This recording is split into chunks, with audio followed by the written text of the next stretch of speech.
आजम स्वाति के बाद मुराद सईद को भी सेनेट इलेक्शन लड़ने की इजाजत मिल गई। पीपल्स पार्टी की रुबीना खालिद के कागजात के खिलाफ अपीलें भी मुस्तरद। एपलेट ट्रिब्यूनल ने अपीलों पर फैसले सुना दिए। टैक्स दायराकार में इजाफे और टैक्स चोरों के खिलाफ हंगामी बुनियाद पर इकदाम का फैसला।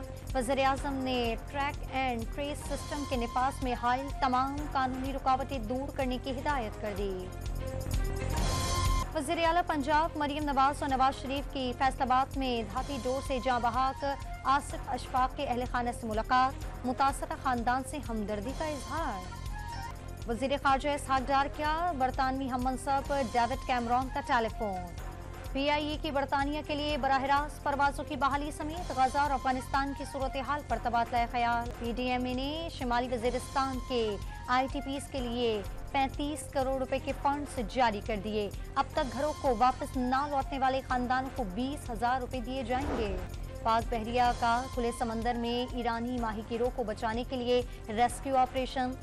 मदद की कॉल पर बरवक्त कार्रवाई करते हुए 8 माहीगीरों को बचा लिया। गजा में इस्राइली जारियत ना रुक सकी, मजीद 107 फलस्तीनी शहीद। 7 अक्टूबर से अब तक शहादतों की तादाद 32,333 हो गई।